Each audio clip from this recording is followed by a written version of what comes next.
తర్వాత ఈ సజ్జనర్ సార్ ఏం చేస్తున్నాడంటే 15 సంవత్సరాల క్రితం మన అన్నా హజారే జంతర్ మంతర్ల అంగర్ స్ట్రైక్ చేసి ఆయన ఒక సమాచార హక్కు చట్టాన్ని తీసుకొస్తే సమాచార హక్కు చట్టం కింద 10 సార్లు పెడితే ఒక్కటి కూడా ఇవ్వకుండా మొత్తం మంది తొక్కిపడేసిండు. అంతటితో ఆగకుండా ఇతను ఈ ఆర్టీసీలకు అడుగుపెట్టినటువంటి ఈ 3.5 కాలంలో అసలు ఆర్టీసీని పైకి తెచ్చిన మొత్తం ఆర్టీసీ ఏంటంటే ఏమి లేకుండా చేయాలంటే ఒక కంకణంతో వచ్చుడుతో ఏం చేసిండు. ఇంతకుముందు ఏంటంటే దానిలో వాటర్ ఏంటంటే కిన్లే వాటర్ టాటా వాటర్ ఉంటే అవి తీసి జీవా వాటర్ పెట్టిండు. జీవా వాటర్ కూడా ఏంటంటే వాళ్ళ బంధువులది. రెండోది ఏం చేసిండ్రు, మా బస్సులకు ఇంకా 2 లక్షల కిలోమీటర్ తిరిగే కెపాసిటీ ఉన్నా కూడా వాటిని ఆన్ స్పాట్ లో పెట్టి స్క్రాప్ చేయించి వాటి ప్లేస్ లో కొత్త బస్సులు కొన్నాడు. కొత్త బస్సులు కొంటే కొత్త బస్సులు కొన్న దానిలో కమిషన్, తద్దిన స్క్రాప్ అమ్మిన దానిలో. తర్వాత మా యొక్క ఖాతాలన్నీ ఈ ఆర్టీసీ పుట్టమని స్టేట్ బ్యాంక్ ఆఫ్ హైదరాబాద్ లో మా ఖాతాలు ఉండే, మాకు చెప్పగా చేయకుండా మా ఖాతాలన్నింటినీ యూనియన్ బ్యాంక్ ఆఫ్ ఇండియాకు ట్రాన్స్ఫర్ చేయించండు. ఎందుకు ట్రాన్స్ఫర్ ఏం చేస్తాను అడిగితే నా ఇష్టం అన్నాడు. అంటే దానిలో కూడా ఏదో ఒక లోపాయకార ఒప్పందం ఉంది.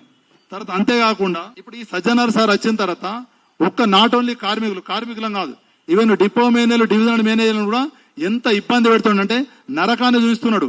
ఆ డిపో మేనేజర్ ప్రొద్దున 8 గంటలకి డిపోకి వచ్చిన తర్వాత 8 నుంచి రాత్రి 10 గంటల దాకా ఆయన డిపోలు ఉంటాడు.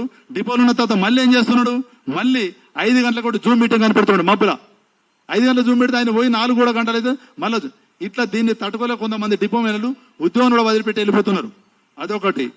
రెండవది, ఇంతకుముందు ఈ సజ్జనార్ సార్ మాకు ఎండిగా రాకముందు మా ఆఫీసర్లందరికీ హైర్ వెహికల్స్ ఉంటుండే. ఆ హైర్ వెహికల్స్ అన్ని రద్దు చేసి ఇప్పుడు మొత్తం మందికి ఆర్ఎంలకు ఈడీలకు వాళ్ళందరికీ బొలెరో వెహికల్ ఇచ్చిండు. ఆ బొలెరో వెహికల్ కూడా ఏ విధంగా ఇచ్చిండు, మా కొత్త బస్సులు కొనేటువంటిది ఏదైతే ఉందో అది బస్సు బాడీ ఆ కాంట్రాక్టర్ ఇస్తే ఆ కాంట్రాక్టర్ ఏదో లోపాయకార ఒప్పందం మీకు బండ్లు శాంక్షన్ చేస్తా అని చెప్పి ఆ బొలెరో వెహికల్స్ ఇచ్చారు. ఆ బొలెరో వెహికల్ ఏం చేస్తున్నారు, ఆర్ఎంలు వాళ్లకు నెలకు 150 కిలోమీటర్ల వరకే 150 లీటర్ల వరకే డీజిల్ ఆర్టీసీ ప్రొవైడ్ అవుతుంది. వాళ్ళు ఒక్కొక్కరు ఏం చేస్తున్నారు 500 తర్వాత 600 కిలోమీటర్ ఆ డీజిల్ సరిపోకుండా చేతి ఏం చేస్తున్నారు, డిపోలలో పోయి వీళ్ళకు పర్మిషన్ లేకుండా కూడా డిపోలలో డీజిల్ పోసుకొని ఆ యొక్క డీజిల్ ను లోయింగ్ కేబుల్ డ్రైవర్ల మీద నెడుతున్నారు ఆర్ఎంలు. ఇటు ఆర్ఎంలు తర్వాత ఈడీలు తర్వాత ఎండి సార్ కలిసి ఏంటంటే వర్కర్లను ఎంత హరాస్మెంట్ అంటే చెప్పడానికి వీలేదు. తర్వాత ఇంకొక విషయం, మేము సర్వీసులు ఉన్నటువంటి వాళ్ళను మీరు చేసిన తప్పిదని చెప్పి మమ్మల్ని రిమూవ్ చేసి డిస్మిస్ చేశాడు.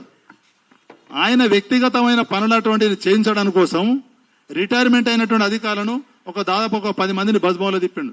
దానిలో ఫస్ట్ ఏంటంటే వి రవీందర్ సార్ అని చెప్పి ఆయన inspector general of police retirement అయిండు. అతను కూడా ఏంటంటే ఈ సజ్జనర్ సార్ కర్ణాటక రాష్ట్రమే, ఆయన కూడా కర్ణాటక రాష్ట్రమే. అతను నేను దగ్గర పనిచేసిండని చెప్పి నువ్వు వట్టిగా ఏం చేస్తావని చెప్పి తీసుకొచ్చి ఆర్టీసీలో లేని పోస్ట్, అది ఆర్టీసీలో సిఓ పోస్ట్ అంటే మా కార్మికులను ఎవరికి తెలియదు, ఒక కొత్త పోస్ట్ క్రియేట్ చేసిండు.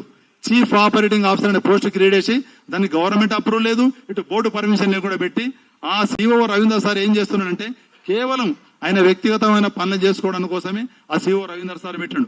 ఆయన ఏం చేస్తున్నాడు, ఈడీల మీద ఆర్ఎంల మీద డిఎంల మీద అజమాయిత్యాలు ఇస్తున్నాడు.